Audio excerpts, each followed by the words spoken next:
সাবেক মার্কিন প্রেসিডেন্ট ও আসন্ন নির্বাচনে রিপাবলিকান প্রার্থী ডোনাল্ড ট্রাম্প বলেছেন, তার প্রতিদ্বন্দ্বী প্রার্থী কামলা হ্যারিস প্রেসিডেন্ট নির্বাচিত হলে 2 বছরের মধ্যে ইসরায়েলের অস্তিত্ব বিলীন হয়ে যাবে। বৃহস্পতিবার ওয়াশিংটনে ইহুদিপন্থী সংগঠন ইসরায়েলি আমেরিকান কাউন্সিলর ন্যাশনাল সামিটে তিনি একথা বলেন। খবর সিএনএনের। সম্মেলনে ইহুদি ভোটারদের সমর্থন না পাওয়ায় দুঃখ প্রকাশ করেন সাবেক প্রেসিডেন্ট। তিনি বলেন, ইউনিয়ন এক্সপ্রেস ডাউনলোড করে কেনাকাটা করুন, কেনাকাটার লভ্যাংশ থেকে ক্যাশব্যাক বুঝে নিন। এই নির্বাচনে যদি আমি জয়ী না হই তবে সত্যি এটি ইহুদি জনগণের উপর প্রভাব ফেলবে, কেননা 40 থেকে 60% মানুষ শত্রুকে ভোট দেয়। তবে আমার মতে 2 বছরের মধ্যে ইসরায়েলের অস্তিত্ব বিলীন হয়ে যাবে। আমেরিকান ইহুদিদের মধ্যে তিনি হ্যারিসকে সমর্থন করার প্রবণতা দেখতে পাচ্ছেন জানিয়ে হুঁশিয়ারি দিয়ে বলেন, ইসরায়েলে বিশ্বের মানচিত্র থেকে মুছে যাওয়ার জন্য মার্কিন ইহুদিরা আংশিকভাবে দায়ী থাকবেন। প্রসঙ্গত, পিউ রিসার্চের সাম্প্রতিক এক জরিপে দেখা গেছে ট্রাম্পের চেয়ে কামলার পক্ষে আমেরিকান ইহুদিদের সমর্থন বেশি।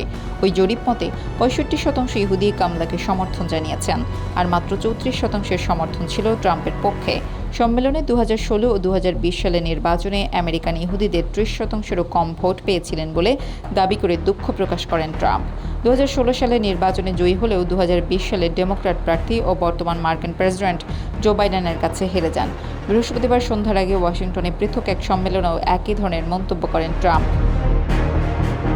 প্রতিযোগিতামূলক অঙ্গরাজ্যগুলোই ইহুদি ভোটারদের সমর্থনকে অগ্রাধিকার দিচ্ছে ট্রাম্পের প্রচার শিবির। মার্কিন ইহুদিরা কয়েক দশক ধরে ফেডারেল নির্বাচনে ডেমোক্র্যাটদের দিকে প্রবলভাবে ঝুঁকেছে এবং এ ধারা অব্যাহত রয়েছে।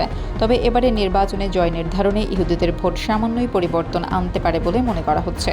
উদাহরণস্বরূপ, গুরুত্বপূর্ণ প্রতিযোগিতাপূর্ণ পেনসিলভানিয়ায় 4 লাখেরও বেশি ইহুদি রয়েছে। ওই অঙ্গরাজ্যে 2020 সালে 81,000 ভোটে জিতেছিলেন বাইডেন।